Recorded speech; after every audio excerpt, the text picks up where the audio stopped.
Vale, pues vamos a comenzar la sesión de hoy. La sesión de hoy, en la sesión de hoy vamos a tratar las cuestiones relativas a la contratación pública responsable, que es una de las vías, otra de las vías para conseguir establecer las líneas, los vínculos de colaboración público-privada entre las diferentes entidades, entre precisamente, un segundo, entre las administraciones públicas y las entidades, en particular las entidades de la economía social. Hoy tenemos la suerte de contar pues con dos personas especializadas precisamente en este ámbito y que bueno, son parte de la coorganizadora de estas jornadas, que es Economistas sin Fronteras.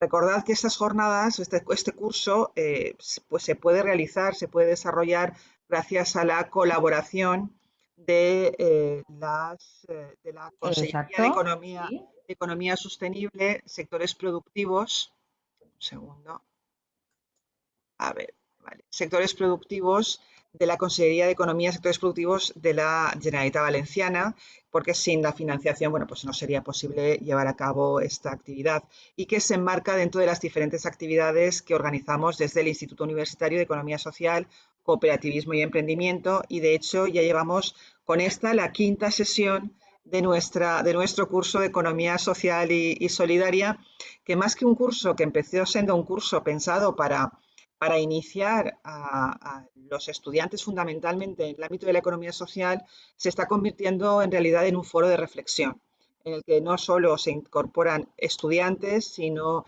que contamos con un gran público experto o con gran interés en el mundo de la economía social. Bien, ya sin más, quiero presentar a Elena Ancos, que va a participar y os va a hablar precisamente de su experiencia, porque ella es empresaria, es fundadora y directora de Agora, de la revista digital de sostenibilidad. Además, también es fundadora y directora de la consultora Ansari, de Innovación Social. Ella es abogada y comentábamos ahora hace un momento que doctora en Derecho por la Universidad Complutense de Madrid, máster en Desarrollo Sostenible, experta en gestión estratégica de innovación y políticas tecnológicas, diploma en Derecho de Comunidades Europeas por la Escuela Diplomática de Madrid, diploma del Global Civil Society Program de la Harvard Kennedy School. Tiene una amplia experiencia en consultoría. Su currículum no lo acabaríamos nunca, casi ocuparíamos, porque tiene muchísima experiencia en este ámbito. Quiero destacar además su participación en Economistas sin Fronteras y actualmente es codirectora del Máster en Desarrollo Sostenible, Ética de las Organizaciones y Responsabilidad Social Corporativa de la Universidad Complutense de Madrid. No leo todo tu currículum porque me va a restar muchísimo tiempo, pero realmente es una persona conocedora del sector que yo creo que va a ser muy útil toda la información que ella nos vaya dando. Así que sin más, yo me silencio y te doy la palabra a Elena. Adelante cuando quieras. Muchas gracias, María José. Muchísimas gracias a ti, a Daniela también, a Udescope, a la Generalitat Valenciana y, por supuesto, a Economistas sin Fronteras por haberme invitado. Bueno, la verdad que es un placer estar aquí con todos vosotros. Me ha contado María José que además tenéis distintas procedencias, tanto geográficas como bueno, desde vuestras profesiones, con lo cual espero que sea una sesión de enriquecimiento mutuo, ¿no? Y de intercambio, sobre todo, de experiencias y de impresiones. Os voy a contar brevemente, voy a compartir una pantalla con una presentación que luego, como me ha comentado María José, os hará llegar, así que no os preocupéis porque bueno, la vais a tener todos y todas, y os voy a contar brevemente cómo os voy a estructurar la sesión. Como vamos a hablar de contratación pública sostenible, pero sobre todo, o responsable, pero sobre todo me voy a centrar en las cláusulas sociales o la perspectiva de género, porque después mi compañero incidirá en la dimensión medioambiental. Vamos a hacer una especial referencia a la perspectiva de género en la contratación pública, ¿no? Y cómo se puede articular. Os voy a dar unas breves nociones de qué es la perspectiva de género, de cuál es la base normativa en la que se apoya y cómo debe articularse en el proceso de contratación pública, y después os voy a contar un caso donde participé precisamente vigilando el cumplimiento de esas cláusulas sociales, en un caso muy interesante en la Comunidad de Madrid, en España, donde bueno, donde se llevó a cabo o donde se ejecutó ese contrato. Y si nos da tiempo, también os pondré un pequeño ejercicio práctico. Si no nos da tiempo, bueno, pues os lo paso en las diapositivas con la presentación, con una pequeña resolución y, bueno, a vuestra disposición a través del correo electrónico para que me comentéis cualquier cosa. Como ha comentado María José y como es la dinámica en estas sesiones, pues podéis levantar la mano en cualquier momento, resolvemos las dudas, aunque luego al final pues siempre dispondremos de aproximadamente un cuarto de hora para ampliar contenidos o, bueno, pues seguir resolviendo efectivamente esas dudas o intercambio de impresiones. Espero que al compartir la pantalla pueda haber la mano levantada. Si no, me dais un toque, porque a lo mejor estoy muy pendiente en la presentación, me llamáis la atención y resolvemos las dudas, ¿de acuerdo? No te preocupes, si hace falta te avisaremos nosotras. Estamos Muchas pendientes, gracias. Daniela y yo. Perfecto. A ver, voy a ponerla en... Creo que aunque al compartir pantallas creo que sí que lo ves, ¿eh? Creo que sí que ves al lado la vista galería. A ver. No me sale a mí la... ¿Vosotros veis la pantalla ahora mismo? Sí, sí, perfecto. Perfecto. La pantalla Vale, con, sí, con los usuarios, vale, con los escuchantes, con los, vale. sí, Es que asistentes. no veo, fíjate, pues no veo yo las manos, pero bueno, o sea, quiero decir, si me sale perfecto y si no me avisáis. Bien, bueno, a ver, ahora. Bueno, os voy a hablar, como os he comentado, de las cláusulas de género y la promoción de la igualdad en la contratación pública. ¿Qué es la perspectiva de género en la contratación pública? Como sabéis, la perspectiva de género en la contratación pública no es más que una metodología, utilizar una metodología de trabajo que tiene por objetivo básicamente reducir la desigualdad entre hombre y mujer, entre los hombres y las mujeres, en la situación social de los hombres y las mujeres en un contexto geográfico determinado y aplicarlo a las políticas públicas. La perspectiva de género en la contratación pública será incorporar esa visión de género en todos los estadios del proceso de contratación para utilizar la contratación pública de forma que corrija esas desigualdades entre hombres y mujeres que se hayan detectado. La contratación pública responsable, que yo creo que ya habéis tenido ocasión de verlo, básicamente, según la guía, en el caso de España, pues nos guiamos en la contratación responsable, vino de la mano de unas directivas, la reforma en el caso de la ley de contratos públicos en España vino de la mano de unas directivas comunitarias y la contratación responsable pues estableció en una guía de adquisiciones sociales la definición de la Comisión Europea, donde definía la contratación pública socialmente responsable como aquellas operaciones de contratación que tienen en cuenta uno o más de los siguientes aspectos sociales.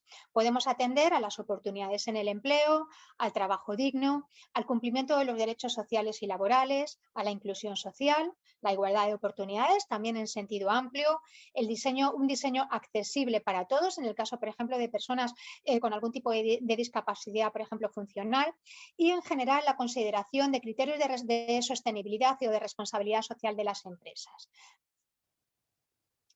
Más concretamente, en la contratación pública, las cláusulas de género, que son lo que vamos a tener ocasión de ver en esta sesión, pueden ir encaminadas a eliminar cualquier tipo de discriminación, de desigualdad o de invisibilidad que sufren las mujeres en cualquiera de estos ámbitos, ¿no? que puedan ser objeto de contratación pública. Las cláusulas de género se pueden utilizar siempre en los contratos que tengan como objetivo o que tengan, digamos, que puedan recurrir siempre que se puedan recurrir a los recursos humanos. Es decir, no van a ser posibles incorporarlos en aquellos que tengan por objeto, en aquellos contratos públicos que tengan por objeto simplemente la adquisición de un software y nada más, la adquisición de un producto. Se van a poder incorporar siempre que el contrato requiera la utilización de recursos humanos. Es donde vamos a poder operar con ellas. Estas cláusulas de género, ahora vamos a ver cómo se pueden incorporar en todo el proceso de contratación, deben constar expresamente en el pliego de cláusulas. Es decir, han de estar bien establecidas de tal manera que se garanticen unas condiciones de competencia igual y equitativas para todos. Deben estar vinculadas también a la obtención de una calidad más alta en esa prestación, porque evidentemente tenemos en cuenta que en la contratación pública responsable no solo vamos a atender al precio, sino que vamos a atender también a la incorporación de unos criterios sociales. Por tanto, unos criterios que van a estar vinculados con una mayor calidad en esa prestación. Y el responsable del contrato debe asegurarse del cumplimiento de esas medidas. Este, digamos, que es el marco general, ¿no? De la incorporación de estas cláusulas de género. ¿Cuáles van a ser los objetivos? Bueno, hemos dicho que básicamente van a pretender reducir la desigualdad entre hombres y mujeres, pero es un objetivo muy genérico que se puede concretar. ¿Se puede concretar en qué? En eliminar las desigualdades, por ejemplo, que existan entre el hombre y la mujer en el mercado laboral. Por ejemplo, si detectamos que en nuestro territorio, en el territorio donde pretende operar esa administración pública, pues hay unos altos niveles de paro, una descompensación, un desbalance entre el nivel de empleabilidad de los hombres frente al de las mujeres. También podemos utilizarlas para erradicar posibles discriminaciones o desigualdades por razón de sexo, para impulsar un empleo laboral más amplio y mejor de las mujeres, y especialmente aquellas que tengan dificultades, por ejemplo, de inserción laboral, por ejemplo, mujeres mayores de 45 años, mujeres mayores de 55 años, mujeres víctimas, por ejemplo, de violencia doméstica, etcétera. También para facilitar una mejor conciliación entre la vida familiar, doméstica y profesional entre hombres y las mujeres cuando se haya detectado efectivamente que falta esta conciliación. Ahora vamos a ver casos o ejemplos concretos de ellos también. Para promover entornos laborales también libres de violencias machistas, de acoso sexual, por razón de sexo, por orientación sexual, por ejemplo, a través de la elaboración de planes de igualdad, ¿no? Como uno de los requisitos de elegibilidad para las empresas licitadoras. O, en definitiva, para promover acciones positivas en aquellas empresas con plantillas muy masculinizadas o en aquellos sectores, por ejemplo, en general, muy masculinizados, ¿no? Por ejemplo, en nuestro país, en España, tradicionalmente los sectores más masculinizados han sido los sectores vinculados, ¿no?, a las tecnologías de la información y de las telecomunicaciones, donde tradicionalmente ha habido una barrera, un cuello de botella en la educación también o en el acceso a estas carreras, a la ingenierías o a estas carreras relacionadas con el mundo de las telecomunicaciones, por ejemplo, para las niñas, ¿no? Y al final ello acaba desembocando en una menor empleabilidad en estos sectores para las mujeres. Pues también se pueden utilizar las cláusulas de género para evitar esta descompensación o para corregir esta desigualdad en la empleabilidad en determinados sectores o en determinadas empresas, y para promover, en definitiva, la responsabilidad también social empresarial en materia de igualdad. Como podéis ver, podemos concretarlos en muchos aspectos. ¿Los sujetos obligados quiénes van a ser a incorporar estas cláusulas? Pues evidentemente los mismos que están obligados en la contratación pública responsable, en la Ley de Contratos del Sector Público en España. Ahora vamos a ver rápidamente cuál es este marco normativo. Se consideran sujetos obligados en España, en el ámbito de la contratación pública, todas las instituciones, órganos estatutarios, administraciones, entidades públicas, organismos, entidades que dependan de la administración, o cualquier organismo o entidad considerado del sector público o poder adjudicador, de acuerdo con lo que se establezca en la normativa contractual, es decir, todas las entidades obligadas por nuestra Ley de Contratos del Sector Público. En la base normativa, bueno, pues en España, ya os digo, a resultas de transponiendo la normativa comunitaria que nos obligaba a incorporar la contratación pública responsable, tenemos la Ley 9/2017 de 8 de noviembre de contratos del sector público, que va a introducir por primera vez los criterios de adjudicación, no en base exclusivamente al precio, sino también mediante a criterios cualitativos, sociales o medioambientales. Ahora vamos a verlos. Y luego, evidentemente, la normativa autonómica en materia de igualdad. En España, aunque creo que ya lo habéis visto, la normativa de contratos del sector público tiene carácter de competencia exclusiva para el Estado. Por lo tanto, la Ley 9/2017 es una ley básica para todas las administraciones, para la administración pública estatal y para la contratación también autonómica y local. Pero a partir de aquí hay una particularidad respecto a las cláusulas de género o la incorporación de criterios de igualdad entre hombres y mujeres en la contratación pública. ¿Por qué? Porque la normativa en materia de políticas públicas de género sí que está transferida a las comunidades autónomas. Por ello, en España, junto a la Ley Orgánica 3/2007 de 22 de marzo, que es una ley de ámbito estatal para la igualdad efectiva entre hombres y mujeres, es una ley que establece los principios de actuación generales de los poderes públicos a nivel estatal. Luego sí tenemos un desarrollo normativo en función de cada autonomía. Y de hecho, por ejemplo, ya que efectivamente estamos en el ámbito de la Generalitat Valenciana, aquí os he incorporado una cita al artículo 49 del Estatuto de Autonomía de la Generalitat Valenciana. En el artículo 49 del Estatuto de Autonomía de la Generalitat se dice que se atribuye a la comunidad autónoma, a la Generalitat Valenciana, la competencia exclusiva en políticas de género. Naturalmente respetando lo establecido, en este caso, en el artículo 149.1 de la Constitución española, que es donde se atribuye la competencia exclusiva al Estado y precisamente de donde emana la ley o esa competencia exclusiva al Estado de la contratación pública, ¿no? De la ley 9/2017. Entonces, en función de esta atribución de competencias exclusivas a las comunidades autónomas en materia de políticas públicas de género, la propia Generalitat Valenciana también ha emanado su ley orgánica, su ley de igualdad, que ahora veremos más adelante, y la ley 9/2003 de 2 de abril para la igualdad entre hombres y mujeres, como lo han hecho otras administraciones de otras comunidades autónomas.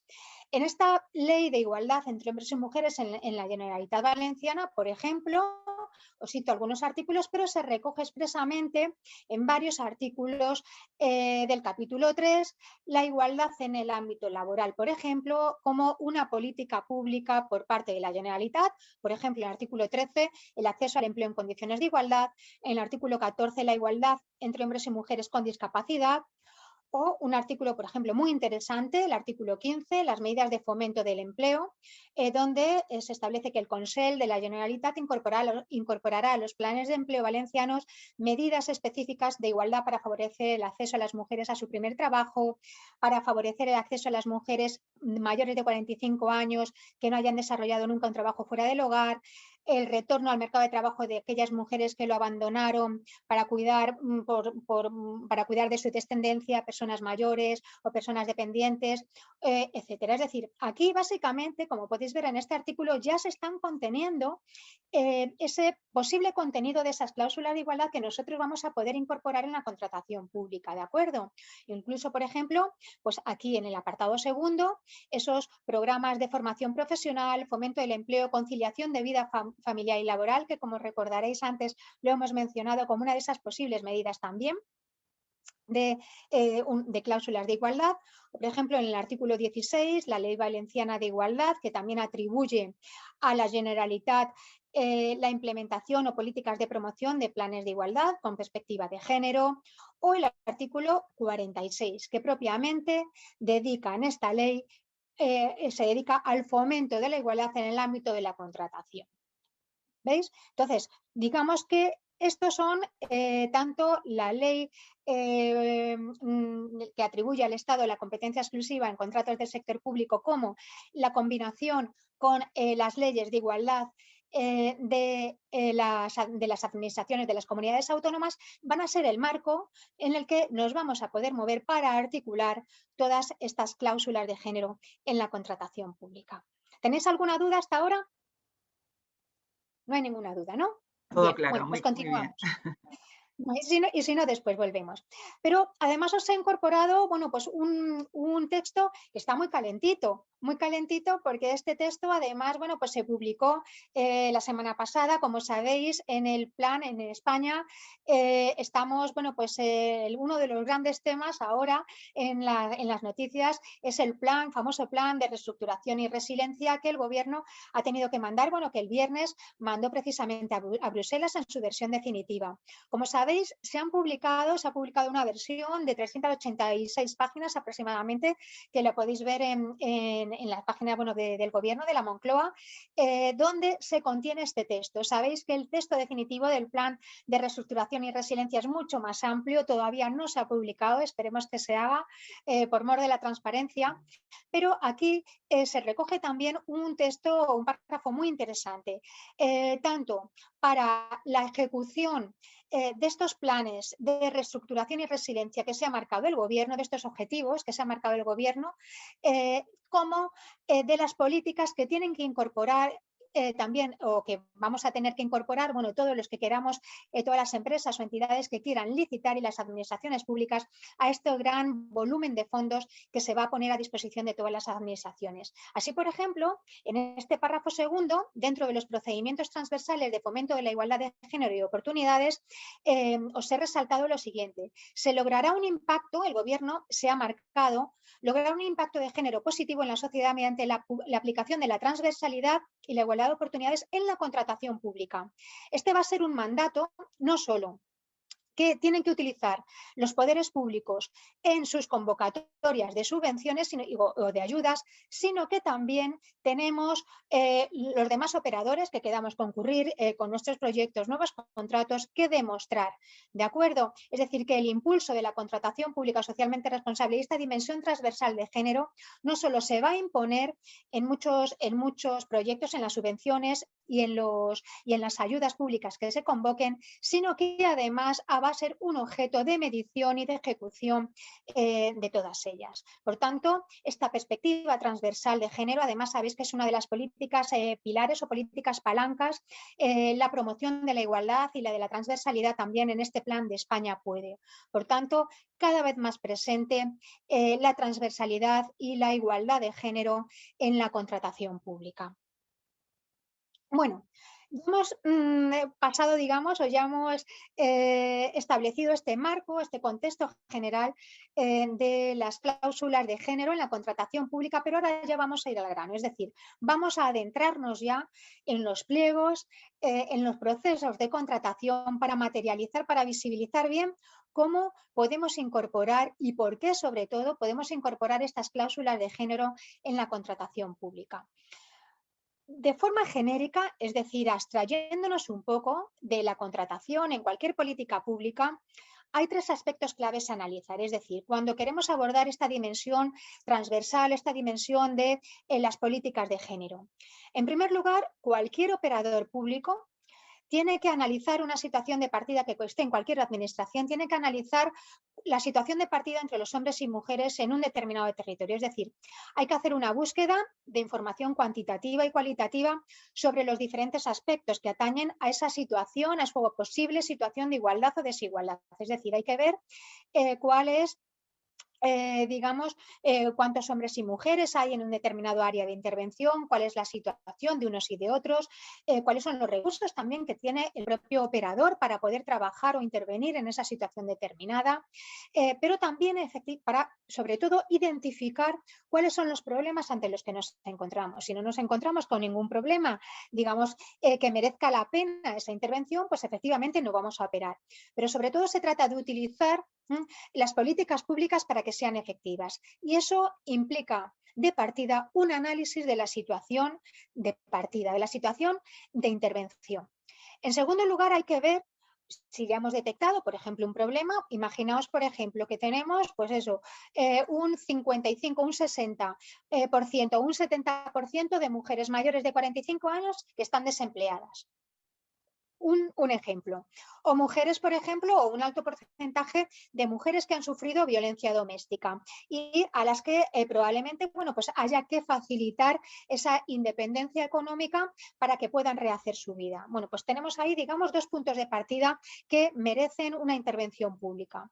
Tenemos que identificar después, identificado ese problema, cuáles son las leyes o la normativa en vuestro entorno. Como aquí tenemos muchas personas que trabajan en diferentes entornos geográficos, habrá que identificar cuáles son los recursos legales, los instrumentos legales de que disponemos para poder articular esas políticas públicas o poder solucionar ese problema que hemos detectado y promover la igualdad.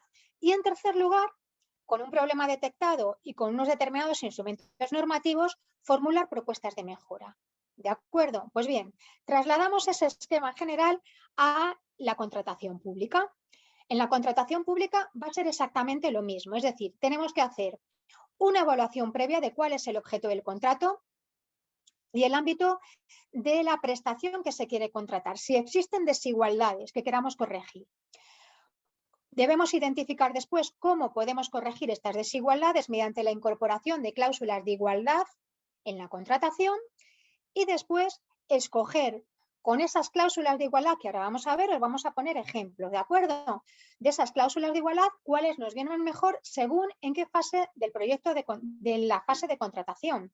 ¿De acuerdo? Puede ser en el periodo de determinación de elegibilidad de los candidatos, en el periodo de adjudicación de licitación o de desempate o en el periodo de ejecución de ese contrato. Pero básicamente lo que os quiero decir con todo esto es que tenemos que buscar ser operativos con la contratación pública responsable y con la incorporación de las cláusulas de género. ¿Para qué? Para que estas cláusulas de género corrijan determinados problemas que hayamos detectado. Y os voy a contar un pequeño ejemplo que os va a servir un poco para visualizar esta situación. Hace pues unos años estuve dando pues un curso de cláusulas precisamente de género, de contratación pública responsable en una comunidad autónoma española.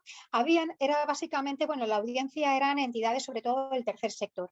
Y entonces se tiraban de los pelos porque eran cuando pues la ley del año 2017 estaba empezando. Entonces muchas administraciones públicas se lanzaron a la administración a la contratación responsable con la incorporación de cláusulas de género, de criterios medioambientales sin hacer este análisis o esta evaluación previa. ¿Qué pasaba?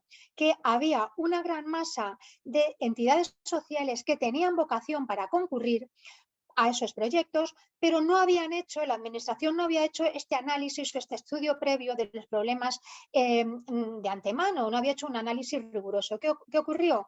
Que muchos de esos contratos públicos, de esas convocatorias, se quedaron desiertas.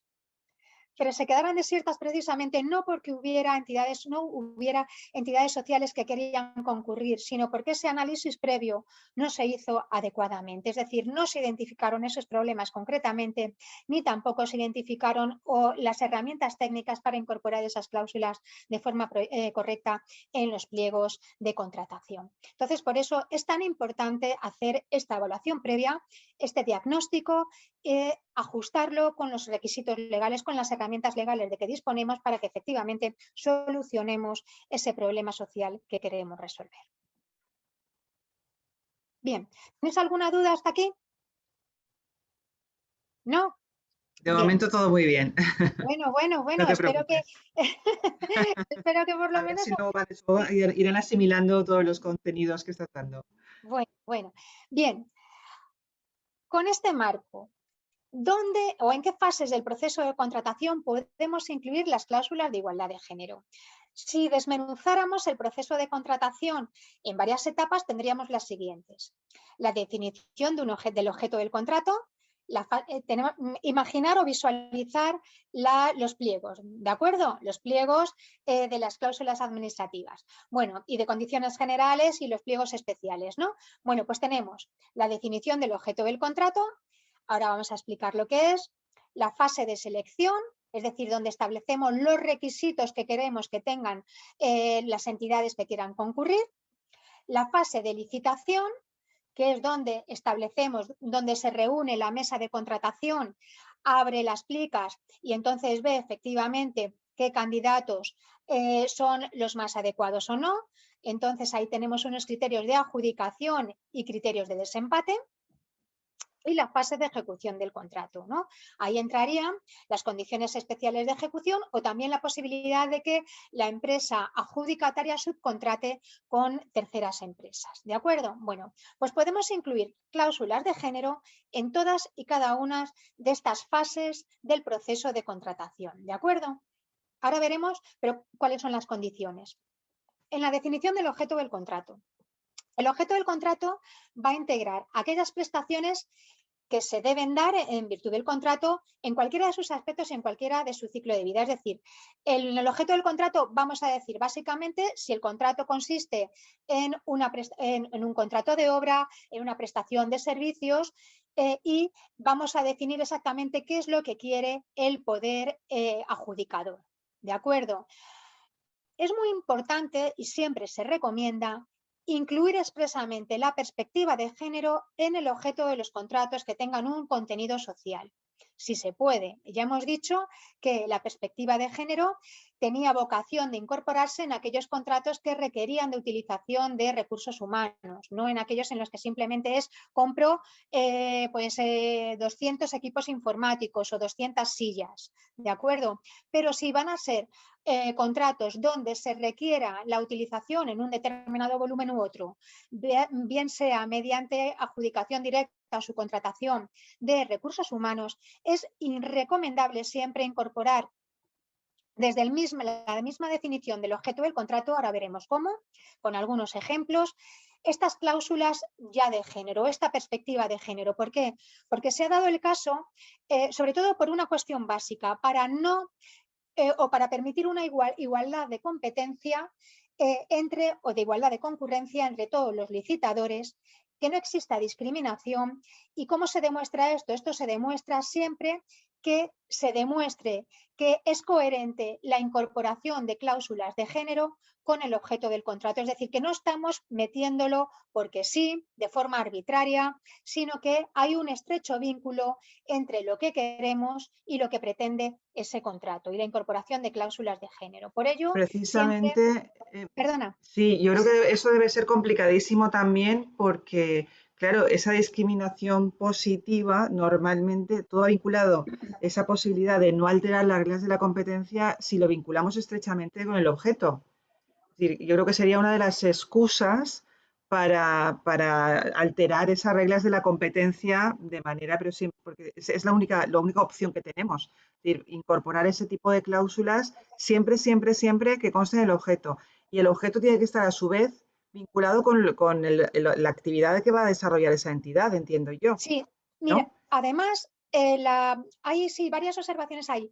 La Ley de Contratos del Sector Público Español de 2017 tiene además o sea, tiene varias medidas interesantes para evitar efectivamente esas discriminaciones, ¿no? Esa posible utilización fraudulenta o provechosa en favor de determinados colectivos de estas cláusulas, ya sean medioambientales o de género, porque efectivamente también puede darse el caso, como tú muy bien dices, María José, de que pueda producirse una utilización a lo mejor torticera de estas cláusulas para favorecer a determinadas empresas frente a otras. Hay unos mecanismos muy interesantes en la ley de contratos del sector público que son los siguientes. En primer lugar, las consultas preliminares del mercado. Es decir, los poderes públicos pueden hacer lo que se llaman consultas preliminares del mercado cuando quieren lanzar, por ejemplo, una determinada contratación pública, una determinada licitación y quieren averiguar cómo está, cuál es el nivel del mercado de concurrencia competitiva en un determinado sector.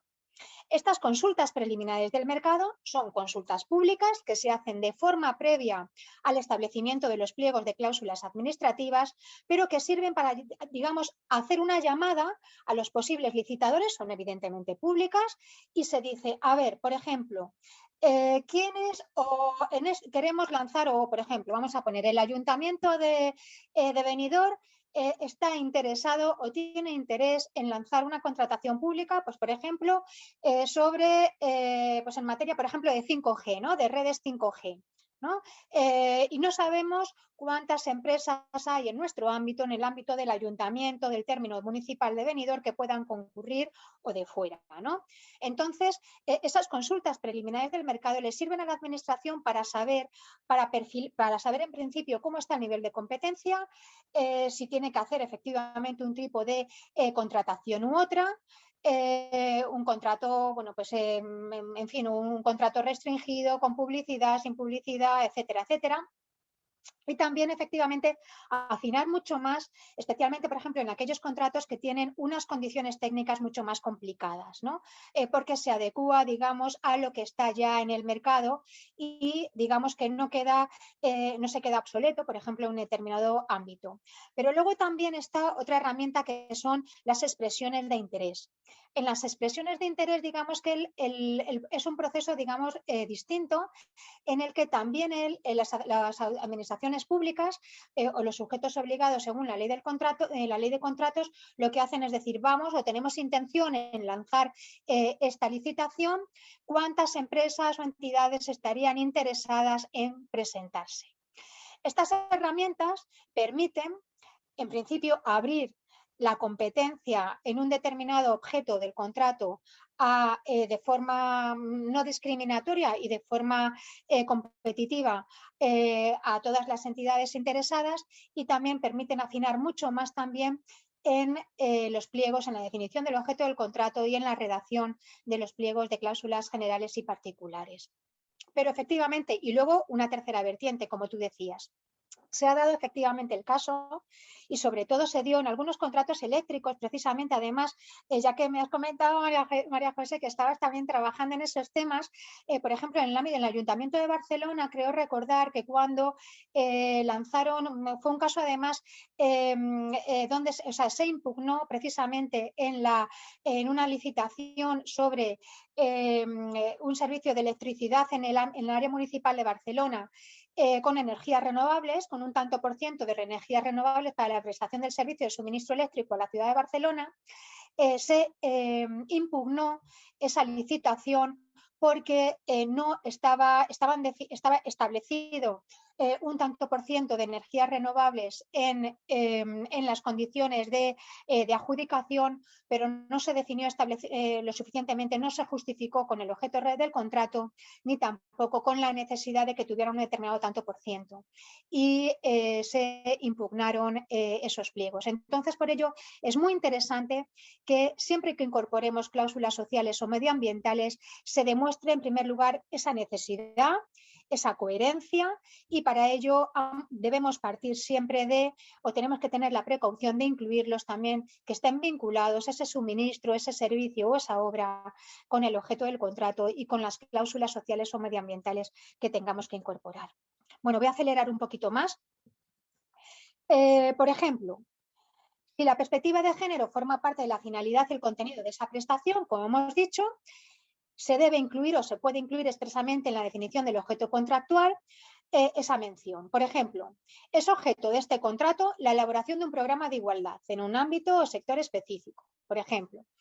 O constituye el objeto del contrato X que, por ejemplo, imaginaros, pues un plan de publicidad institucional, ¿no? Para la administración, por ejemplo, para la Generalitat Valenciana, que incluya o incorpore acciones positivas, por ejemplo, de empleo de mujeres con especiales dificultades para el acceso al trabajo. Es decir, en esta definición ya del objeto del contrato, es decir, la promoción, por ejemplo, una determinada contratación, o por ejemplo, en el servicio de jardinería, el servicio de jardinería de todos los jardines del ayuntamiento de, por ejemplo, como hemos dicho antes, de Benidorm, que incorpore un determinado porcentaje de mujeres con especiales dificultades para el acceso al trabajo. Eso sería un ejemplo de incorporación de una cláusula ya de género en la propia definición del objeto del contrato. Pero además continuamos. Por ejemplo, incluso en los procedimientos abiertos de obras públicas, que parecen que es más complicado, ¿no?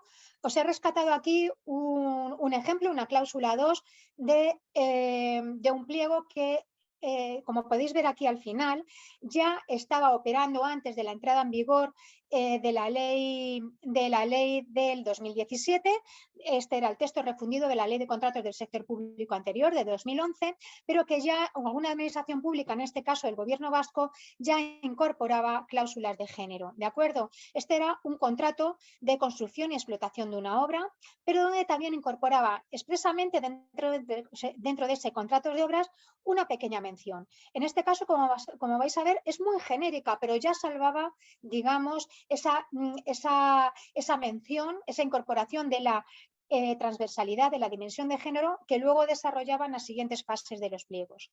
Por ejemplo, decía, considerando que la perspectiva de género forma parte de la finalidad y contenido de la prestación, se incluye expresamente en la definición del objeto contractual una referencia a la igualdad entre mujeres y hombres, principio al que se acomodará la ejecución contractual. ¿Veis? Es una cláusula prácticamente, o sea, es muy genérica, prácticamente no dice nada, pero digamos aquí ya se curaba en salud el Gobierno vasco, y aunque desarrollaba posteriormente esas cláusulas de género en la fase de ejecución del contrato, ya lo incorporaba, digamos, esa coherencia en la definición del objeto del contrato del artículo 2. Es decir, tenemos muchas posibilidades, y todas ellas son igualmente válidas, pero siempre es recomendable.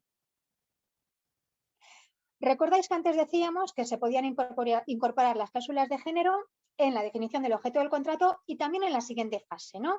En los criterios de elegibilidad. En los criterios de elegibilidad para los licitadores, para que pudieran concurrir, tenemos en el artículo 71 de la Ley de Contratos del Sector Público los llamados criterios de exclusión, es decir, las prohibiciones para contratar, es decir, aquellas entidades o empresas que por determinadas razones no pueden concurrir, y aquí también se incorpora en sentido contrario esa dimensión de género. Por ejemplo, no van a poder concurrir aquellas entidades que hayan sido condenadas mediante sentencia firme por delitos, os lo he señalado aquí en negrita, contra los derechos de los trabajadores. Es decir, si hay alguna entidad que ha incurrido en algún derecho contra los trabajadores, no puede concurrir es uno de los criterios de exclusión. Este criterio también es interesante porque, como sabéis, si nosotros no estamos incursos en esta prohibición para contratar, pero sí tenemos noticias de que otra empresa que concurra o finalmente adjudicataria sí está incursa, sí ha sido condenada por sentencia firme contra uno de estos delitos, evidentemente podremos impugnar ese proceso. Es decir, es, digamos, un criterio a la inversa.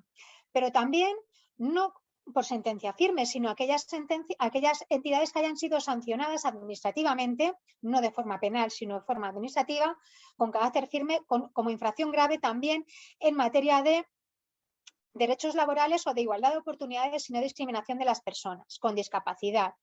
También que no tengan el plan de igualdad cuando estén obligadas para ello, según la Ley Orgánica de Igualdad entre Hombres y Mujeres. Sabéis que este tema también está en continuo cambio, porque además este año, desde el 7 de marzo de este año de 2021, tienen obligación de presentar un plan de igualdad a aquellas empresas que tengan más de 100 trabajadores, y desde el año que viene, 2022, aquellas empresas que tengan más de 50 trabajadores. Es decir, es un requisito también que tiene una dimensión de género importante y que opera, digamos, en sentido contrario, ¿no? Como una causa de exclusión en la contratación. Como podéis ver, las dimensiones sociales de la Ley de Contratos del Sector Público son muy amplias, tanto en sentido positivo como en sentido negativo. Y también aquello se establece como criterio de exclusión. Este artículo 71 es muy amplio, Este artículo 71 es muy amplio, pero solo os he recogido aquellas previsiones para contratar que tienen esa dimensión, digamos, de género, ¿no? Que pueden tener esa dimensión social, ¿vale? Y, por ejemplo, que hayan incumplido las cláusulas que son esenciales para el contrato. Las cláusulas esenciales para el contrato se establecen en cada pliego de contratación qué cláusulas son esenciales o considera la administración que son esenciales para el contrato. Y cuando la administración ha considerado o ha establecido unas determinadas cláusulas sociales esenciales para el contrato, que sean además sociales y no se hayan cumplido por esa entidad y se haya incumplido, se le haya sometido a esa empresa a una penalización, a una penalidad como infracción grave, tampoco podrán concurrir. ¿De acuerdo? Por tanto, nosotros si vamos a concurrir a un contrato o si vamos a ser parte de la administración y tenemos que examinar la elegibilidad de las entidades que concurran, esos criterios también son muy importantes porque van a dejar a esas entidades en sentido negativo, las van a dejar fuera, apartadas de esos procesos. ¿De acuerdo? Bien. ¿Alguna duda? Nos estamos metiendo ya, soy consciente que nos estamos metiendo ya en unos temas un poquillo más complicados, ¿vale? Así que no tengáis ningún inconveniente en pararme. No hay ninguna duda, ¿no, María José, por ahí? Bien. De momento no veo ninguna del chat tampoco. Bueno, pues entonces o una de A dos, o ver. lo estoy haciendo muy mal, me estoy expresando, pero O bueno. muy claro, o muy claro. Vamos a tener después una, ya os digo, una etapa posterior para ir madurando todo esto. Sí, yo creo que Fase de estamos selección. asimilando porque hay mucha información y se está trasladando mucha información. Entonces yo creo que estamos en proceso de asimilación y de entendimiento. Luego Bien, hablamos. la fase de selección. Imaginaos ahora ya que las empresas han concurrido, teóricamente son elegibles y los poderes adjudicatarios en la mesa de contratación abren las plicas y establecen efectivamente en esa fase de selección qué entidades son. La fase de selección, evidentemente, también la incorporación de cláusulas de igualdad ha de estar establecida en el pliego, en los pliegos, ¿de acuerdo? Es decir, han de establecerse esas cláusulas. La incorporación de estas cláusulas de igualdad como criterios de selección de las empresas licitadoras requiere también de algunos requisitos. En primer lugar, que sean necesarias por la naturaleza del contrato y para su ejecución. Bien, porque la empresa adjudicataria tenga unas aptitudes específicas y una experiencia acreditada o unos conocimientos técnicos en materia de igualdad, o bien porque el personal adscrito a la ejecución del contrato tenga que demostrar una experiencia determinada con perspectiva de género. Es decir, vamos a meter estas cláusulas de género en la fase de selección, bien porque queramos que las empresas adjudicatarias tengan una experiencia contrastada en materia de igualdad o unos requisitos, unos conocimientos técnicos, o bien porque el personal adscrito las tenga. ¿De acuerdo? Es decir, queremos empresas o personal capacitado en materia de igualdad.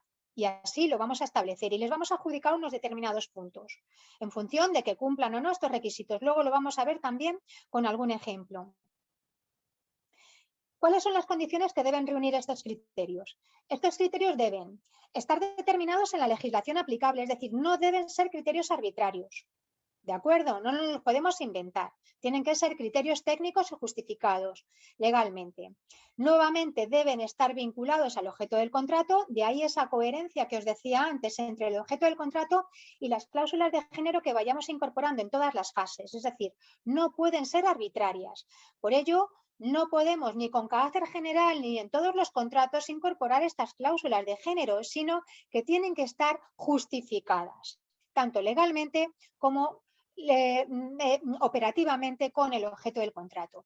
Y evidentemente han de respetar los principios de igualdad y de proporcionalidad, es decir, que no pueden obstaculizar, como muy bien decía antes María José, la competencia. Es decir, tienen que ser criterios que estén justificados. O sea, imaginaos que, por ejemplo, en algún territorio queremos poner, por ejemplo, pues esos servicios, la contratación de servicios de jardinería. Ahí, como sabéis, los servicios, por ejemplo, de jardinería en muchos ayuntamientos se están utilizando como una herramienta, por ejemplo, de integración social y de inclusión social.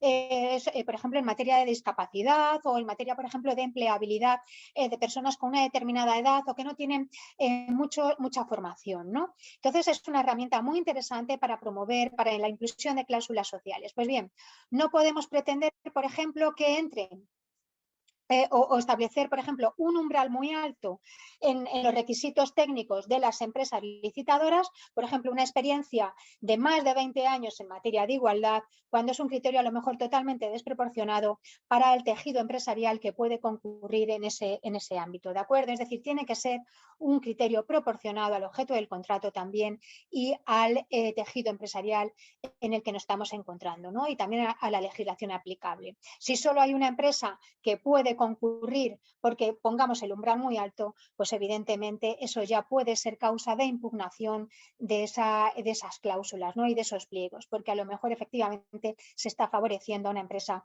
frente a otra y esas condiciones no permiten o no respetan los principios de igualdad y de proporcionalidad. Por ejemplo, ¿cuáles son algunos ejemplos de estos requisitos de solvencia? Estos están sacados, por ejemplo, de muchos pliegos, ¿de acuerdo? Experiencia y trayectoria que se demuestre por parte de la empresa de los concurrentes, experiencia y trayectoria acreditada de la empresa en materia de igualdad efectiva entre hombres y mujeres. Se requiere además que se especifique en los pliegos cuántos años de experiencia o de trayectoria se requieren en ese ámbito. Por ejemplo, titulación, podemos incluir titulación, formación y capacitación del equipo técnico en materia de igualdad entre hombres y mujeres. Es decir, que demuestren, por ejemplo, que yo, Elena Ancos, pues tengo que demostrar que soy, con mi consultora, que soy experta en igualdad, ¿no? Pues si tengo que hacer, por ejemplo, es un contrato, imaginaos que es un contrato de consultoría para hacer un diagnóstico de la situación en determinado territorio de igualdad, pues evidentemente tendré que demostrar mi formación, mi capacitación o mi experiencia en ese ámbito, ¿de acuerdo? Experiencia y trayectoria acreditada de la empresa en acciones de formación o sensibilización. También se puede aceptar como medio de acreditación de la solvencia las llamadas los sellos o marcas autonómicas de excelencia. Pero ojo, y esto también es muy interesante. La exigencia de estos requisitos de acreditación no puede suponer tampoco un obstáculo a la competencia de otras empresas licitadoras. Es decir, alternativamente, siempre que se pongan sellos, certificaciones, etcétera, se tiene que poner que también podrá demostrarse la acreditación del cumplimiento de esos requisitos para obtener ese distintivo, aunque no se obtenga el sello. Me explico. Muchos de estos sellos que además ahora están surgiendo, por ejemplo, en materia de responsabilidad social empresarial, las normas ISO, etcétera, son muy costosos para pequeñas entidades porque hay que pagar, bueno, pues hay que superar, hay que hacer un proceso de evaluación, de auditoría y todo ello cuesta dinero.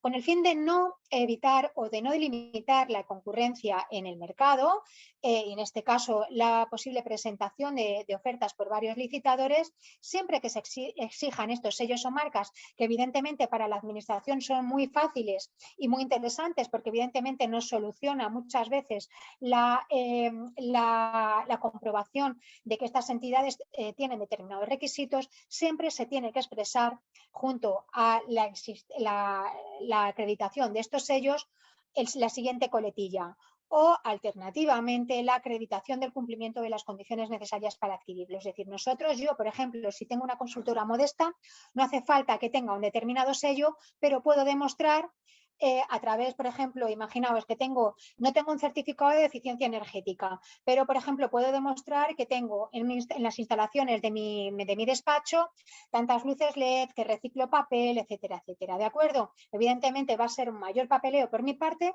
pero evidentemente no estamos limitando la competencia.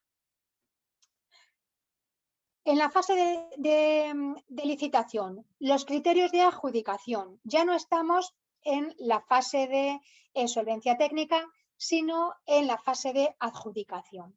Se pueden aplicar cláusulas de contratación socialmente responsable como criterios de adjudicación, también con determinadas condiciones. Nuevamente, que estén vinculadas al objeto del contrato.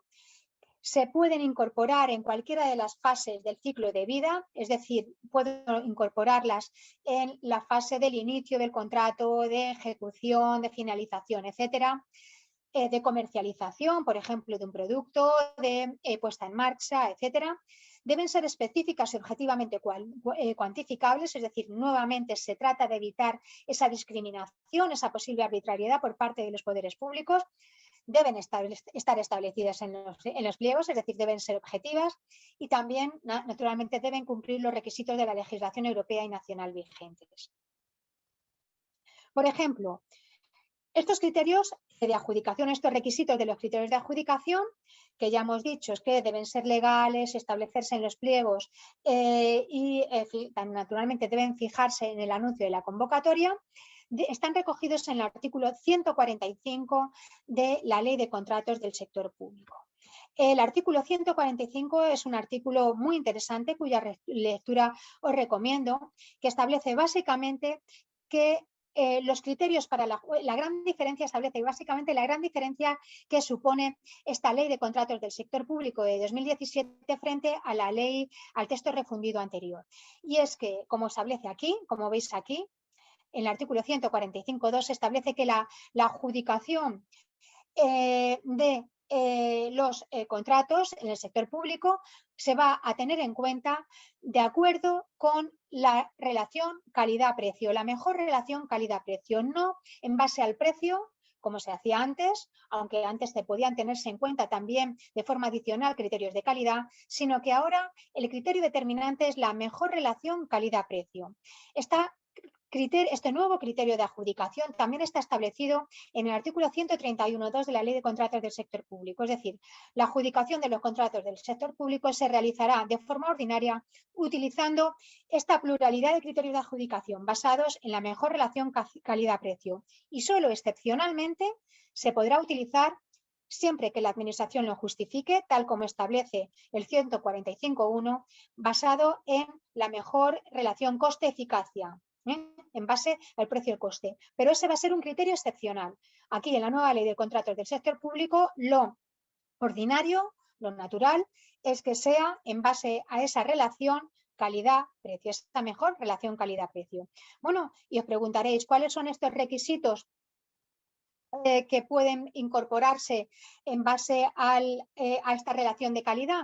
Pues están establecidos en este artículo 145, perdón. Por ejemplo, establece una enumeración muy prolija. Las características sociales del contrato se pueden referir, por ejemplo, a la conciliación de la vida laboral, personal y familiar, al fomento de la contratación femenina, que ya hemos dicho antes, a los planes de igualdad de género, a la subcontratación en centros especiales de empleo o empresas de inserción en un sentido amplio. Aquí ya no se incorporan los criterios de género exclusivamente. La estabilidad en el empleo, que sí se puede promover, por ejemplo, la estabilidad en el empleo de las mujeres en un determinado contrato. La contratación de un mayor número de personas en la ejecución del contrato, y ese mayor número de personas sí se puede especificar que sean mujeres en el criterio que incorporemos. ¿De acuerdo? También, por ejemplo, la formación y protección de la salud o la seguridad del trabajo o las acciones de sensibilización para las mujeres en materia de igualdad, etcétera, dentro de la empresa. Es decir, el artículo 145 nos establece legalmente todo el abanico de posibilidades de criterios de cláusulas de género que podemos incorporar como cláusulas de adjudicación de ese contrato. ¿Y cuáles son los requisitos que deben tener? Pues están formulados también, están recogidos en el 145.5 y 145.6. Nuevamente, deben estar vinculados al objeto del contrato. Como veis, es una constante. Deben ser formulados de manera objetiva. Deben estar o deben respetar los principios de igualdad, de no discriminación, de transparencia y proporcionalidad. No tienen que conferir al órgano de contratación una libertad ilimitada, decisión ilimitada, sino que deben concretarse lo más posible. Ahora vamos a ver cómo, ¿de acuerdo? Deben garantizar la evaluación en condiciones de competencia efectiva, por eso decimos que el poder adjudicador debe, en los pliegos, debe establecer la justificación de por qué quiere, en base a ese diagnóstico que hizo, incorporar en esos pliegos esas cláusulas de género. ¿De acuerdo? Y luego incorporarlas a lo largo de todas las fases de contratación. Y deben ir acompañados de especificaciones que permitan evaluar esas ofertas según esos criterios. Es decir, esto se concreta en adjudicar, por ejemplo, un determinado criterio de cláusula de género con unos determinados puntos, ¿de acuerdo? Y objetivizarlo. Ahora vamos a ver algún ejemplo, ¿de acuerdo? Por ejemplo, ejemplos de criterios de adjudicación. El compromiso, incorporamos, vamos a adjudicar el contrato a aquellas empresas licitadoras que se comprometan a aplicar acciones específicas relacionadas con la igualdad entre hombres y mujeres señaladas en la oferta presentada. Por ejemplo, una empresa que detalle acciones de formación, de selección, de atención, de conciliación. Cuanto más lo especifique la empresa licitadora, mejor, porque más puntos va a tener y más claro lo van a ver los poderes adjudicadores.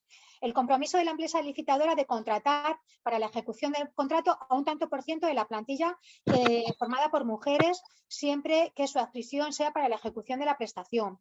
O, por ejemplo, la incorporación de la perspectiva de género en un plan de prevención de riesgos laborales. Van a ser ejemplos de criterios de adjudicación. Aquí tenéis más, ¿vale? El compromiso, por ejemplo, de la empresa licitadora en contratar, bueno, esto ya lo hemos dicho, en un número determinado de mujeres, pero, por ejemplo, en puestos de gerencia, cualificados y de responsabilidad. Imaginaos que queremos promover la participación de las mujeres no ya en la contratación en puestos de base, sino en puestos de gerencia o puestos cualificados. Pues también lo podemos hacer, ¿de acuerdo? O, por ejemplo, medidas de conciliación entre la vida personal y laboral de la plantilla que ejecute el contrato. Bueno, voy a ir pasando un poquito más rápido para que nos dé tiempo. Criterios de desempate. Imaginaos que concurren pocas empresas y resulta que se encuentran los funcionarios de la mesa de contratación con que o bien no lo han justificado las empresas adecuadamente o bien pues ha dado la casualidad de que tienen la misma puntuación con esos criterios. Bueno, pues la ley de contratos del sector público en el artículo 147 también es previsora y establece criterios de desempate. Y los establece además con una determinada prioridad, es decir, en principio establece como criterio de desempate, primero, el porcentaje más bajo de contratos temporales en la plantilla de cada una de las empresas. En el caso, por ejemplo, de género, pues contratos temporales en materia de mujeres. El segundo criterio de desempate, en el caso de que el primero sigan estando empatadas o no se aplique, el porcentaje más alto de mujeres en la plantilla de cada una de las empresas, no ya temporales, sino en general. Y finalmente, si ni primero ni segundo criterio de desempate continúan o consiguen desempatar esas empresas, directamente se aplica un sorteo. ¿Entre qué criterios? Pues entre el que establezca la mesa de contratación. Por ejemplo, que acrediten la adopción de medidas encaminadas a evitar discriminaciones laborales, por ejemplo, ¿de acuerdo? Pero como podéis ver, la ley de contratos del sector público es una ley muy previsora a la hora de todo este establecimiento, ¿de acuerdo? De criterios de desempate. Bien. Elena, Dime. yo le preguntaba también el otro día también a Vanessa, que es la presidenta de Cosital, que es secretaria de ayuntamiento, que si se había encontrado con casos de empate en realidad, porque así a priori parece bastante difícil.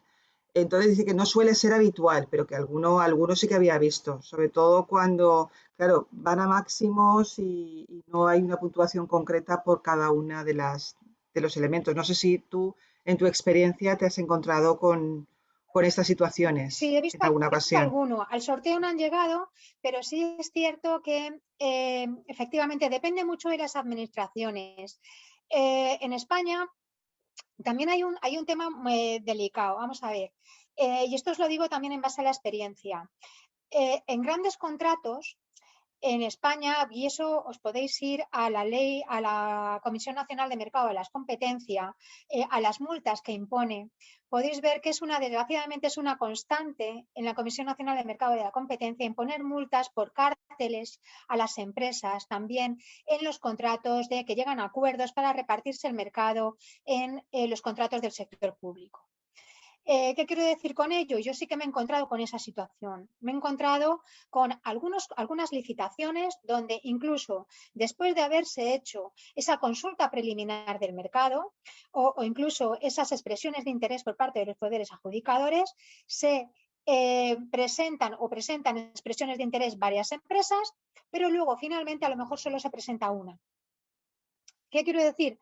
Eso es un problema que existe, es decir, evidentemente ahí no se puede llegar a criterio de desempate, pero hay un problema de raíz y es que, digamos, hay un reparto territorial y un reparto también, digamos, por fases de muchas empresas que están trabajando en un mismo sector. Es decir, yo me reparto una determinada administración, un determinado municipio y todos están contentos, ¿no? Y se garantizan con ello una determinada cuota de mercado. Eso es una realidad que se puede contrastar en el caso de España, desgraciadamente. Os podéis ir a las y además, recientemente, en materia de consultoría, además, hubo una donde efectivamente una multa, donde concurrían, donde se demostró que muchas empresas consultoras estaban repartiendo el mercado. Y ahí evidentemente no llegamos, ¿no? Y efectivamente eso impide que lleguemos a establecer esos criterios de desempate, pero sí que me he encontrado con alguno que se ha quedado en el primer criterio, sí. Vale, vale, gracias. Bien. Llegamos a la última fase, ¿de acuerdo? A la fase de ejecución, con las condiciones especiales de ejecución. Las cláusulas de ejecución de un contrato detallan cómo se debe desarrollar el contrato en la práctica. Es decir, estas cláusulas de ejecución son fundamentales. ¿Por qué? Porque hay que vigilar el cumplimiento y son fundamentales en todos los contratos, pero en aquellos contratos que imponen cláusulas sociales o cláusulas medioambientales todavía más. Porque si no hay vigilancia por parte de la empresa adjudicadora, de la entidad adjudicadora ni de la entidad adjudicataria, corremos el riesgo de que todo el esfuerzo que los técnicos han llevado en la fase de redacción de las cláusulas, de los pliegos, de las posibles consultas preliminares del mercado, de las expresiones de interés y del posible planteamiento del problema que queremos solucionar, se quede todo en agua de borrajas. ¿Por qué? Porque lo fundamental siempre es vigilar que esas cláusulas sociales o medioambientales al final se ejecutan y se materializan. Por ello es tan importante siempre. La Ley de Contratos del Sector Público establece además la obligación para las entidades adjudicadoras y también para la entidad adjudicataria de establecer a un responsable de esa ejecución del contrato y de efectivamente de que eso se materialice. También establece una posibilidad que son los observadores externos. Los observadores externos pueden ser invitados por parte de la Administración o pueden materializarse a través de los pactos de integridad. Yo, en el caso que vamos a ver a continuación, que os voy a contar muy rápidamente, participé con la organización Transparencia Internacional España, que como sabéis, Transparencia Internacional es una organización internacional, pero que tiene capítulos en distintos países, y yo participé con Transparencia Internacional España en un contrato, en el caso del Ayuntamiento de Madrid, con un volumen de contratación muy amplio, de muchos millones de euros, donde había un interés especial en incorporar cláusulas sociales. Y dentro de estas cláusulas sociales, algunas específicas de género, que os voy a enseñar ahora, y donde había tanto interés en que efectivamente se cumplieran esas cláusulas en las que a través de un contrato, digamos, de vigilancia o de asesoramiento externo, que se llaman pactos de integridad, que no nos da tiempo y quedan fuera del objeto de esta sesión, pero que son interesantes, vigilamos efectivamente que se cumplan esas condiciones de ejecución, ¿de acuerdo? Nuevamente tienen que tener unos requisitos.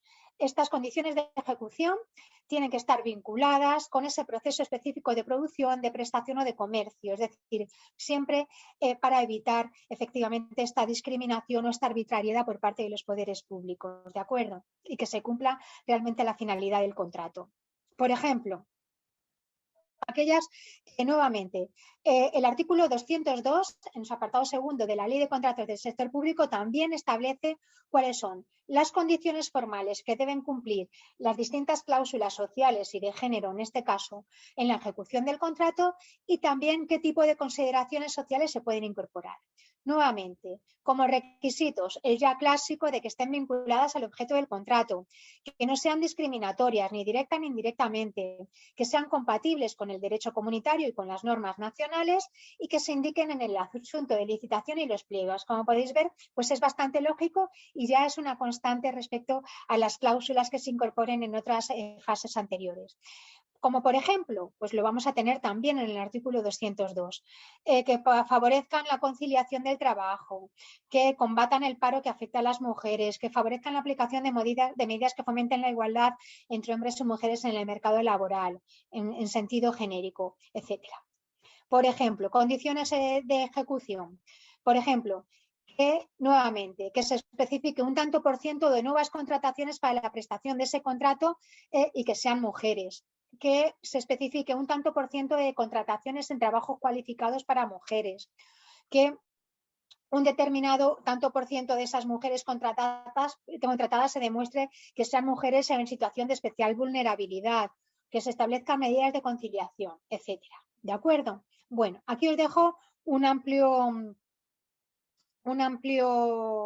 recorrido de estos ejemplos y ahora vamos, no sé si hay alguna pregunta, nos queda aproximadamente un cuarto de hora, pero voy a ir rápidamente, si tenéis alguna pregunta os las resuelvo y si no os voy a poner algunos ejemplos de lo que pasó en este contrato de Línea en Madrid, que es donde os dije que participé un poco como observadora de que se garantizaran estas condiciones. Hasta ahora digamos que ya hemos cumplido con la teoría, ¿vale? Y vamos a ir un poco más con el desarrollo práctico. ¿Tenéis alguna duda? ¿No hay ninguna? Parece que de momento no. Solo hablo yo. Vale. Bueno, pues no, nos va a dar Vale. tiempo a dar toda la práctica. Sí, Bueno, yo creo que entonces, sí. Te da aquí os voy a tiempo. dejar este enlace, ¿vale? En Vale, este enlace genial.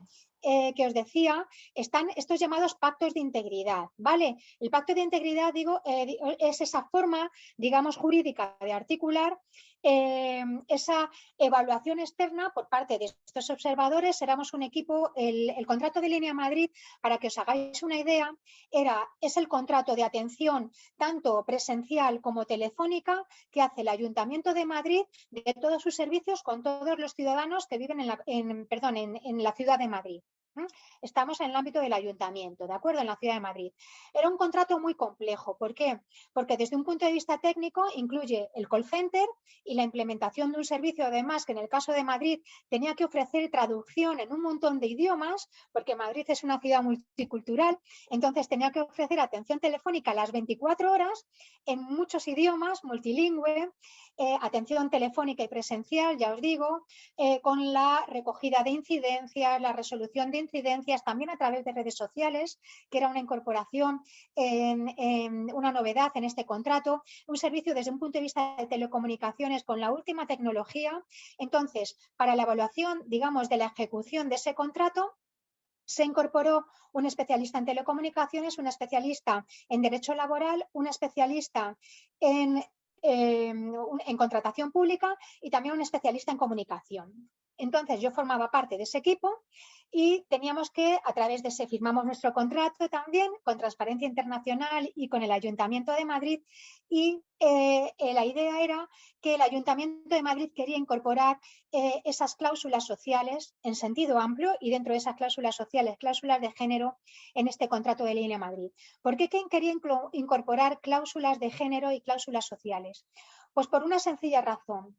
El contrato de Línea Madrid hasta entonces tenía una dualidad, digamos, en cuanto al personal, porque era un contrato muy intensivo en personal, en recursos humanos, pues de ahí también la vocación de incorporar estas cláusulas sociales, pero tenía una dualidad, es decir, lo podían ofrecer tanto funcionarios del Ayuntamiento de Madrid como personas subcontratadas. Y ambos colectivos tenían, como os podéis imaginar, un régimen muy distinto de contratación y ello generaba muchísima desigualdad.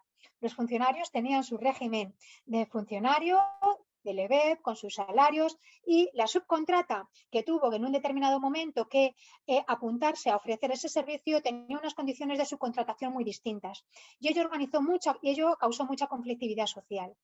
Pero junto a ello, el servicio de call center generalmente es un servicio donde trabajan muchas mujeres y había que incorporar cláusulas de género. Las mujeres estaban generalmente subcontratadas y había que incorporar cláusulas de género para favorecer la conciliación de la vida laboral y familiar, la igualdad, o se pretendía un aumento salarial de ese colectivo, un aumento también de la contratación de esas mujeres. Por tanto, era un contrato con una gran vocación de incorporación de esas cláusulas sociales y de cláusulas de género. ¿Cómo se hizo? Pues aquí tenéis los ejemplos. Estos ejemplos están sacados directamente de los pliegos de contratación, ¿de acuerdo? Se establecieron los criterios de adjudicación. Criterios sociales. Por ejemplo, como podéis ver, se establecían que los criterios sociales contaban hasta 30 puntos. Esa es una de las condiciones que os decía antes, ¿no? De objetivizar esas cláusulas sociales y de cuantificarlas. Y esos criterios sociales se desglosaban.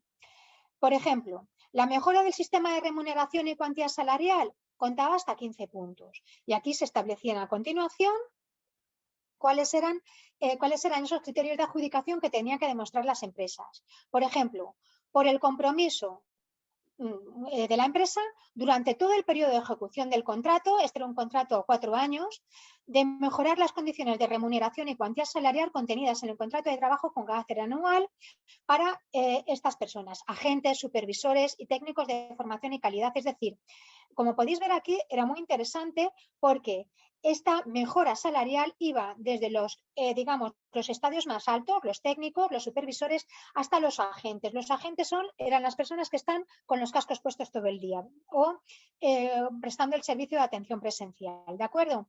La empresa adjudicadora podía contabilizar puntos si demostraba que se comprometía durante los 4 periodos de ejecución del contrato a aumentar el sueldo a todo el colectivo de contratación. ¿De acuerdo? Otro ejemplo. Aquí veis que estaban desglosados los puntos. Si mejoraba la retribución salarial anual en un 3%, la empresa iba a recibir 8 puntos. Si lo mejoraba un 5%, 10 puntos. Si lo mejoraba un 7%, 12 puntos y un 9%, 15 puntos. Y esto se iba a acreditar mediante declaración responsable según un modelo que se incorporaba en los pliegos de contratación. Como podéis ver, aquí ya se materializaba, esto no es una cláusula de género, pero sí que tenía una aplicación indirecta, es una cláusula social, tenía una aplicación indirecta porque el colectivo que se pretendía contratar sobre todo eran mujeres y se mantenía además la estabilidad en el empleo de las mujeres que estaban ya contratadas antes, pero podéis ver que cómo se objetivizaba, ¿de acuerdo? Tanto en la asignación de puntos como en el aumento de la retribución salarial. Nuevamente, por la estabilidad en el empleo, también se contabilizaba hasta 10 puntos y se establecían también unas puntuaciones de esta estabilidad también en todas las categorías profesionales, acreditándose mediante declaración responsable. Otra cláusula, la mejora de las condiciones contenidas en el contrato. Y como podéis ver aquí, hasta 5 puntos, estableciéndose la conversión de contratos temporales en fijos de 30% hasta el 70% en un aumento progresivo de los puntos. Por ejemplo, también os voy a enseñar había alguna cláusula también aquí, como podéis ver, específica de género, ¿no? De una medida que establezca la conciliación de la vida personal y laboral de las mujeres trabajadoras. En este caso, como os digo, era una cláusula de género porque era un colectivo en 90% mujeres, las empleadas como agentes en este servicio de Línea Madrid. Y, por ejemplo, esta cláusula de género, aquí en este caso se establecía en este contrato como una condición especial de ejecución del contrato. Y se establecía que era una condición especial de ejecución del contrato que se favorezca la conciliación de la vida personal y laboral de estas personas trabajadoras en la realización de una formación interna, pero también en el tiempo que tenían que permanecer. Se hizo un estudio y se vio que estas mujeres tenían un nivel de permanencia, digamos, en el call center muy continuado, tenían unos intervalos muy, muy pequeños, por ejemplo, para ir al cuarto de baño, para tomar el bocadillo, etcétera. Estas condiciones, digamos, leoninas de la subcontrata anterior se trataban de limitar y de establecer a través de medidas de conciliación y sobre todo del reconocimiento de la formación de sus derechos a todas estas mujeres que ofrecían este servicio del call center. Era una condición especial de ejecución del contrato, tanto es así que en caso de incumplimiento, además, la empresa adjudicataria iba a incurrir en un incumplimiento grave que podía acarrear la resolución del contrato. ¿De acuerdo? Que es también una de las causas de resolución que se establecen en la ley de contratos del sector público. ¿De acuerdo? Y bueno, con ello os he puesto, digamos, bueno, pues de forma muy rápida, pues algunos ejemplos de cómo se podría concretar. Os tenía preparado un pequeño ejercicio práctico, pero antes nos quedan prácticamente, bueno, pues no sé si 7 minutos o así, porque yo creo que David, María José viene inmediatamente después, ¿no? Sí, David, enseguida. Vamos a parar unos 10 minutos entre tú y David para dejar que se tomen un café y merienden. Y Vale, mientras, sí, por eso, pero si vale, quieres 5 minutos y nos bien. despedimos. Bueno, pues ¿tenéis alguna pregunta que hacerme? Tenía un pequeño ejercicio, pero primero prefiero resolver preguntas y si no, este ejercicio os lo dejo y si queréis, pues me lo mandáis por correo electrónico, las personas que queráis trabajar en ello, como queráis. Muy ¿Hay bien. preguntas sobre todo esto? Si no te hacen, empiezo yo, Como queráis. porque a mí sí que me surgen dudas. Bueno, sobre todo ya con carácter general. Realmente se está utilizando estas cláusulas sociales. En grandes empresas yo no lo dudo. Yo creo que las grandes empresas tienen posibilidades, tienen capacidad para afrontar ya un equipo técnico que les permite estudiarlo e incorporarlo. Pero ¿qué ocurre con las pequeñas entidades y sobre todo las entidades de la economía social, en las que realmente en su ADN ya va implícito dentro de esa responsabilidad social? ¿Realmente lo ves fácil, utilizable, lo están utilizando por tu experiencia? ¿Cómo lo Pues ves por tu mira, experiencia? Pues mira, se están poniendo, digamos, las pilas a marchas forzadas. Las entidades de economía social es distinto. Es distinto porque ya, como tú bien dices, lo llevan en su ADN, llevan trabajando muchísimos años con ello. Y es cierto que, bueno, ya tienen equipos muy profesionalizados y eh, tienen que concurrir sí o sí a licitaciones, a subvenciones. Entonces, sí que es cierto ya que tienen, digamos, su dossier, su currículum institucional ya muy sistematizado, con un montón de certificaciones, de acreditaciones. Entonces, sí que es cierto que, aunque la ley de contratos del sector público es relativamente nueva, pero ahora con el desarrollo con el desarrollo sostenible, con el gran volumen de fondos que se están manejando, no solo con el plan de España Puede, que se va a manejar, sino sobre todo porque la contratación pública, desde que la ley de contratos del sector público ha establecido las cláusulas sociales y medioambientales, no tenemos que olvidar que es un criterio más de adjudicación de los contratos. Entonces, todas las administraciones, esta colaboración público-privada de la que estábamos hablando, las administraciones son cada vez más conscientes de que tienen que resolver problemas sociales, de que en sus territorios, de que para la resolución de estos problemas sociales no lo pueden hacer solas, sino que tienen que concurrir las entidades del tercer sector, del cuarto sector y también las empresas. Y tanto estas entidades del tercer, cuarto sector y las empresas cada vez están profesionalizándose mucho más. Yo, por ejemplo, lo percibo desde el ámbito de la consultoría y desde la formación, es decir, de un tiempo a esta parte los cursos de formación están llenos tanto de personal de la administración que quieren formarse porque las administraciones quieren adjudicar contratos con criterios sociales o medioambientales, como empresas que están efectivamente viendo que hay un nicho de mercado muy amplio. No hay que olvidar, bueno, que la contratación pública mueve un volumen de muchos miles de millones en España y en la Unión Europea, y entonces efectivamente es un nuevo mercado, es un nuevo nicho de mercado donde efectivamente hay que concurrir y hay que estar. Entonces sí es cierto que todavía falta efectivamente mucha capacitación, mucha formación. Uno de los grandes cuellos de botella y de los problemas que se están, por ejemplo, planteando con el plan de reestructuración de España Puede es precisamente ese, es decir, cómo se van a canalizar desde las administraciones todo ese ingente volumen de dinero cuando hay una carencia brutal de recursos humanos en las administraciones públicas y también efectivamente recursos humanos capacitados, ¿no? Entonces vamos a poder absorber todo ese volumen de dinero y de fondos de una forma óptima. Ahí hay un cuello de botella importante en recursos humanos y efectivamente también, yo creo que habrá que preverlo de alguna forma con personal especializado. Pero sí es cierto que de un tiempo a esta parte se está viendo efectivamente mucho más movimiento en ese ámbito. Gracias, estaba hablando sola. Gracias por el detalle. Bien, no sé si queréis añadir alguna cosa más a algunos compañeros de los que son asistentes a esta sesión. Yo creo que Elena lo ha dicho, realmente se nota tu experiencia y, claro, y que crees en este modelo.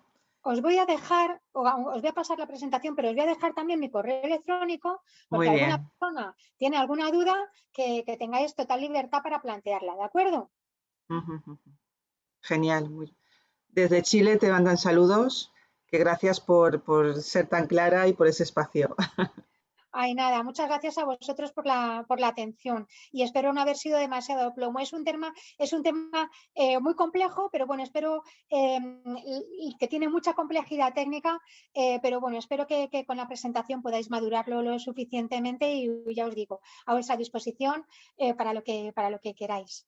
Además, ha sido muy ilustrativo todos los ejemplos que nos has incorporado, con lo cual eso nos da otra visión de la realidad y nos hace más factible la utilización de estas cláusulas, con lo cual ya no es una quimera, ya no es algo que quede fuera de nuestros ámbitos, algo que nos imaginábamos, sino que es algo ya aplicable y aplicado. Con lo cual, gracias de nuevo, de verdad, por tu sesión, por la sesión. Por tus... Nada, muchas gracias a vosotros y desearos lo mejor, porque bueno, hay un ancho mar para todos los que estéis trabajando en este tema, que imagino que seréis todos vosotros a que estéis ya trabajando o vayáis a dedicar a trabajar en ello. Es un mar de posibilidades que yo estoy muy esperanzada en las posibilidades de que tienen la contratación responsable, así que bueno, pues solo hace falta ponernos a trabajar y, como os decía, detectar claramente cuáles son esos problemas y producir ese nexo, ¿no? Esa unión entre esas necesidades que hayamos detectado y ese gran colectivo de empresas, de entidades sociales que tienen vocación para solucionarlo. Pues perfecto, pues nada, de nuevo muy agradecidos por tu presencia y vamos a finalizar esta parte de la sesión.